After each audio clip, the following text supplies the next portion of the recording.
Special Operations Division at the Tampa Police Department. All right, so take us through where things are right now as far as preparing for the Gasparilla Children's Parade, the regular Gasparilla Parade. How are security preparations going? Preparations are going well. We don't just prepare for this parade a week in advance or a month in advance. This is a year-long process, and it's safety is our number one priority at the police department, right? And that's not just for Gasparilla; it's for everything. But all year round, we are evaluating our plans for any parade or event that we had, and we are trying to make them as safe as we can with the information that we have.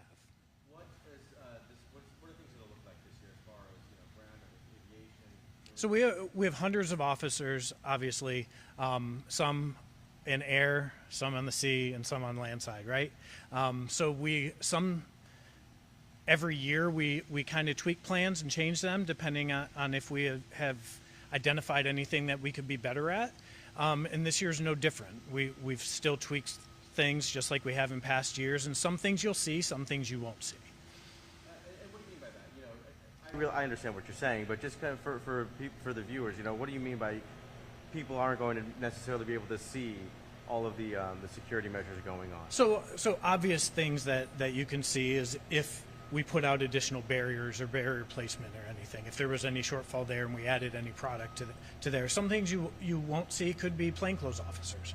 You won't see those officers, but we do have a contingency of plainclothes officers that work this parade and have every year. You mentioned tweaking things. We saw last week an attack in New Orleans. How did that, or did it, impact the preparations and the response this year? Were there any tweaks or changes, adjustments because of that? So when we prepare for things like this, like I said, this is a year-round process. It's not just for Gasparilla, and safety is our number one priority.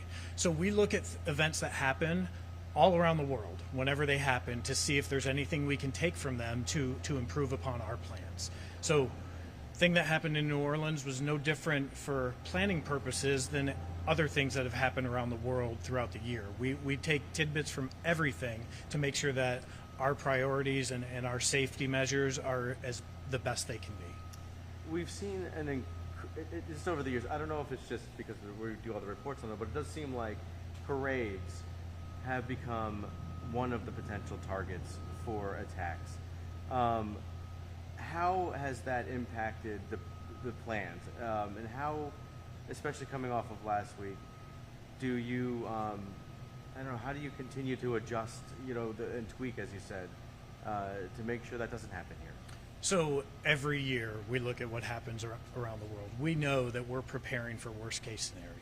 So we want to make sure that, as safety being our number one priority, that our events are safe in the city of Tampa, and that's what we're doing. We have great partnerships with federal, state, and local agencies, and we all work together in collaboration to make sure that these events are as safe as they can be. I imagine also the things going on behind the scenes, like looking into any potential threats. Have there been any threats that you guys have? There are no specific identified threats right now at this time. Okay, that's good.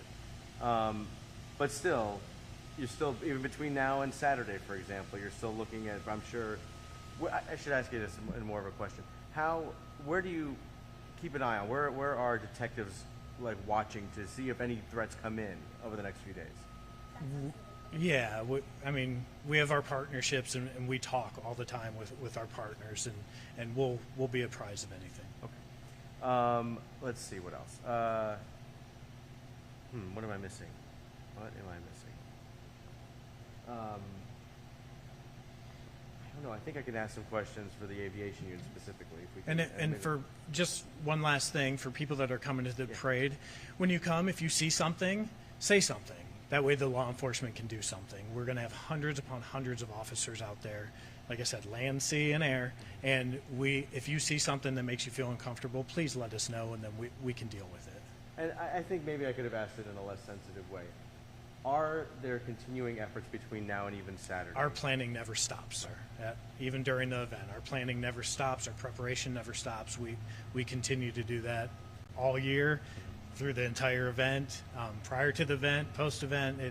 We plan constantly. Can you talk about, obviously, as we progress through history, threats are constantly evolving, tactics of how people do things. Talk about, I mean, how it is that you guys are able to constantly evolve from threats of the past to new situations that we have to take on. It may not even happen yet. It's a process. We're always trying to be better, and we're always trying to improve. So if there's lessons to be learned from things that happen outside of the city, then we're going to take those lessons and try and put them to work in our plan if we hadn't already thought about that. Great.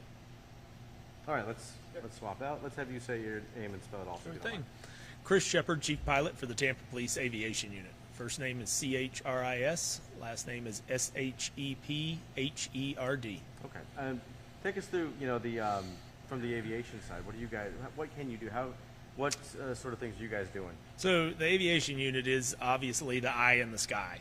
We're the guys above the entire scene getting the large picture. We're able to move between locations on the parade route quickly and assess scenes, whereas guys on the ground might have difficulty seeing through the massive crowds and seeing what's on the other side. We can see that big picture, and then with our camera system we can zoom in and actually get details of a person's, what they're wearing. It might be a missing child who we need to know what color are his shoes, what shirt he's wearing. Is this the kid we're looking for? Or it might be a suspicious subject that we are actually, do we identify, it's just a pirate out there having fun, he's not doing anything. So those are the type of things that the aviation unit's going to be looking for. And then the communication with folks on the ground, I'm sure that is key. You guys see it, you got to tell someone. So communication is key in any major situation. The city of Tampa has done a great job of, breaking up the different areas into where we can communicate with specific people, and everybody is not overwhelming for one person to listen to the entire parade route. So, and we have the ability in our aircraft to speak with them, no matter whether it's a Marine unit, whether it's the Coast Guard, whether it's a unit on patrol or a unit in a undercover unit in a back alley. We can do all of that from the aircraft. So. And then I imagine the hope here is that if something was going to happen, it's the folks in the air, the officers in the air, who can spot it before anything were to happen.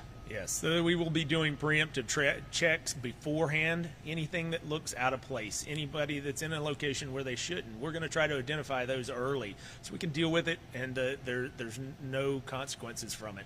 We will be throughout the parade route. Anything that looks suspicious, we're gonna investigate it, and we're gonna be the ones to be on scene and make sure we get the correct asset to that to decide what we need to do with it. I think I only had one other question, and you may have already kind of answered this in your other answers to a degree.